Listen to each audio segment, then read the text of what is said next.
Hey, so I guess my homeschool tag was a big enough hit with people that they cared to know more about how we do stuff. And since I mentioned that I have 5 kids, I was tagged to do the large family 20 questions. Sounds like a lot, but most of the answers are pretty short, so it won't take too long. So the baby's napping, armed with my monitor here, and I have my coffee, watching the big kids on the trampoline and getting a little sun on my skin, and I'm gonna answer the questions. How many kids do you have and what are the ages? We have 6 in all.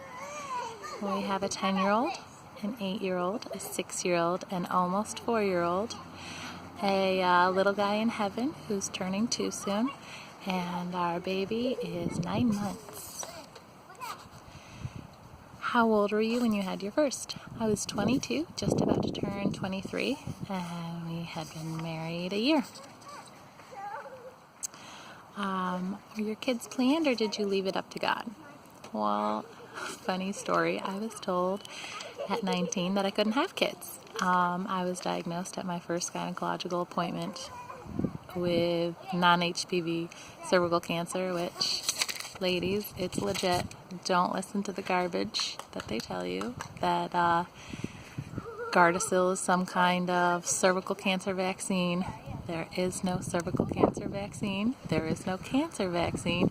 And you can get cervical cancer without having any strain of HPV. Get your pap smears. It's important. But I was told because of scar tissue and surgical issues that I wouldn't be able to have kids. And we found out that we were pregnant with our first. And the doctor said, don't get attached because your body can't support pregnancy and she won't be around long. 37 and a half weeks, she was born perfectly healthy, and they haven't stopped coming. So, no, the kids weren't planned. We weren't even supposed to be able to have kids, but clearly God knows better. And the only one that was planned was our 6th, because we felt like after losing our 5th that our family still wasn't complete even without him being here. So yeah, I guess technically our 6th was planned, but nobody else. What is your favorite reaction when you tell someone how many kids you have? I hear a lot, you don't look old enough to have that many kids. Well, I was really excited when I turned 30 because at that point I had 4 kids. And, thanks, dog. Dumped my coffee, you little punk. Anyway. When I turned 30, I could tell people, oh, well, I'm in my 30s. Guess I'm not as young as I look. So, you know. The next question is, how do you handle the negativity? It depends on how it's said. If it's like something that they say that's snarky or rude, I can dish some snark back. If it's just awkward and people don't realize what they're saying, like, do you know what causes that? Like, they're trying to be funny, you know it, but it's not funny. It's rude. You realize you're asking me about my sex life, right? I usually say something equally inappropriate. Like, yes, and we really, really like it. That usually shuts them up. Cooper. But in general, I just point out that we're really happy with what we have, and we're really blessed, and we see it as a blessing, so they can move along.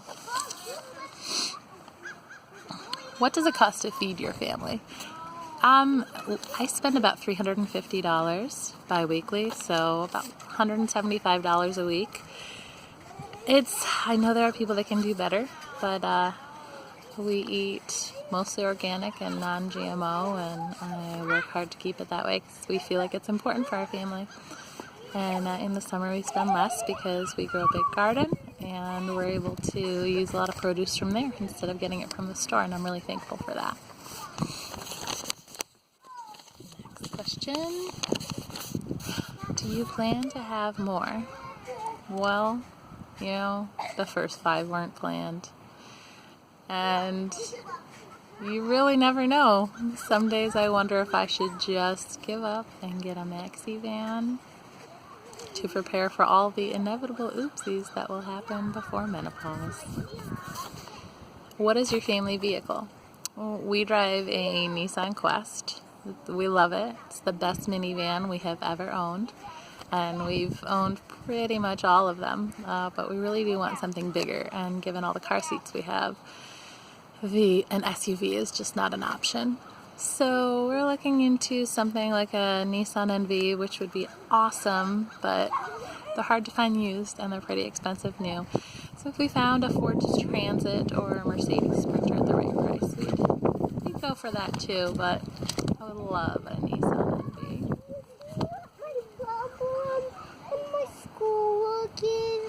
Not right now, Betty. Give me just another minute, okay? Thank you. Do you ever go out to eat? We do. We love going out to eat. It's the way that my husband blesses me, is to take us out to eat, because I do work so hard to give us all a clean diet and make everything from scratch, including like our bread products and everything like that.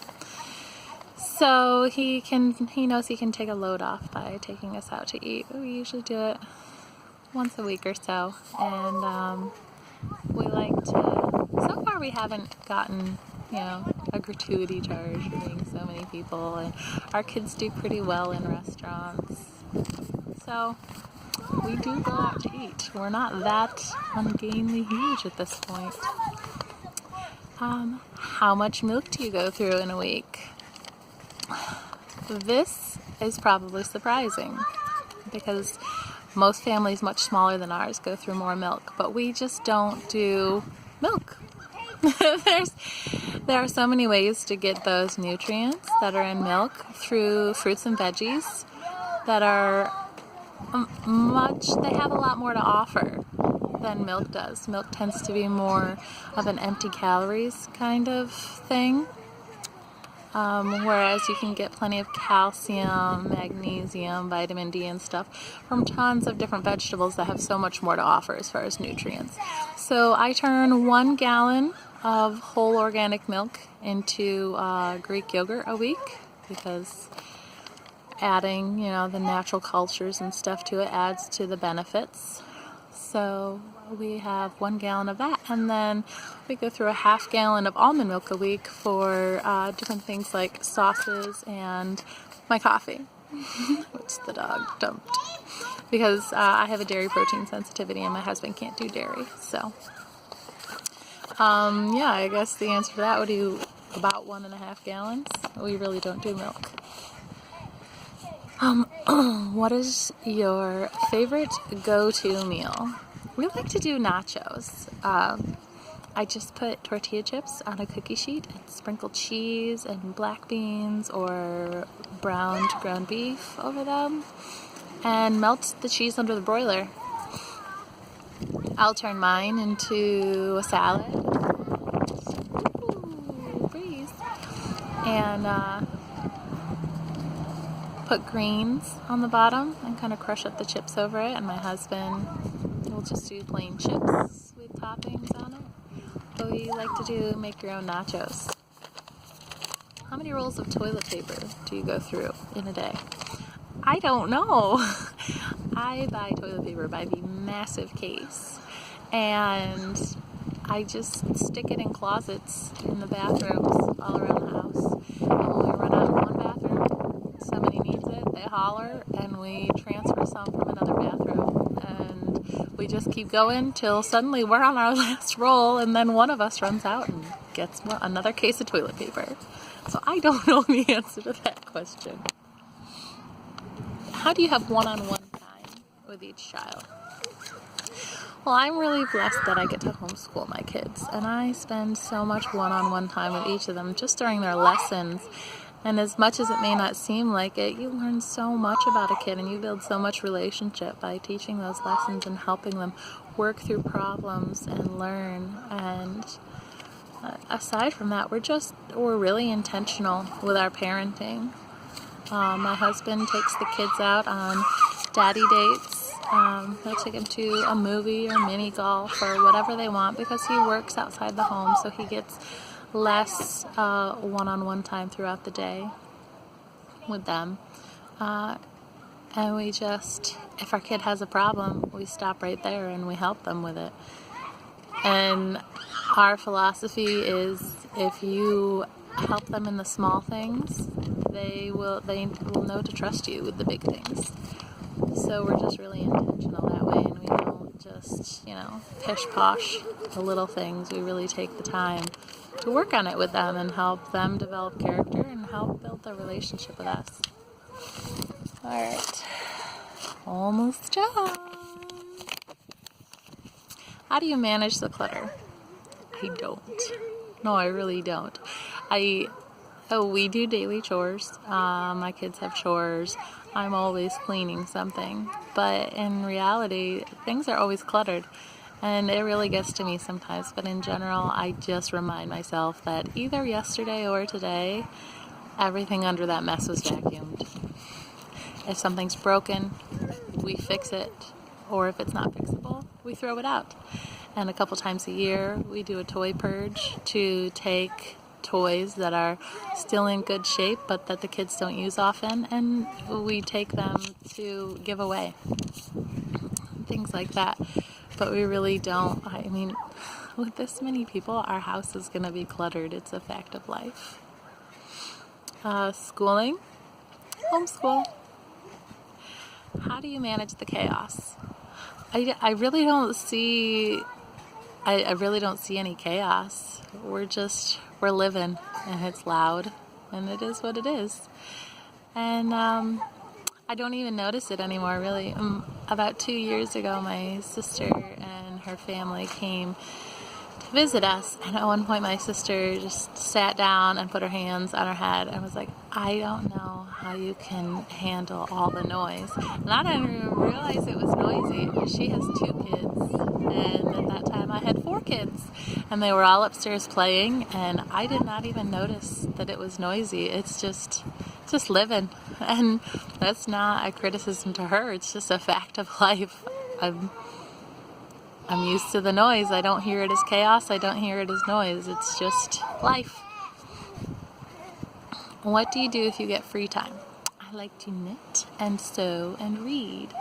I always have get some good gusts here. I always am reading at least one book. I mean, more often than not, it's 2 or 3 books at a time. I don't know how I stay on track with what's going on in them, but I manage. But I knit and sew, and I have ever since I can remember. I really like it. It's relaxing. What is your number 1 tip to other large family moms? I don't have like a number 1 tip for large families, but just for families in general, I would say take care of yourself and your relationship with your husband, and everything else will be easier. My husband and I are really intentional with each other about taking care of each other and tuning into one another and spending time together. And even though we can't really date because it is so expensive for a babysitter with this many kids, and none of our kids are old enough to just leave them home with the rest of the kids alone. We do date nights in, where one of us tucks the kids in and the other goes and picks up takeout, and then we'll eat a nice dinner that neither of us had to cook together and watch a movie or something like that. But we're just really intentional about our time together and paying attention to each other and taking good care of our marriage. And my husband and I take good care of ourselves. He gets out for men's night usually once a week or so, and I get out a few times a month. And we take good care of ourselves, and we take good care of each other, and we really can handle anything when we're in good shape together. And that's really for any family, not just large families.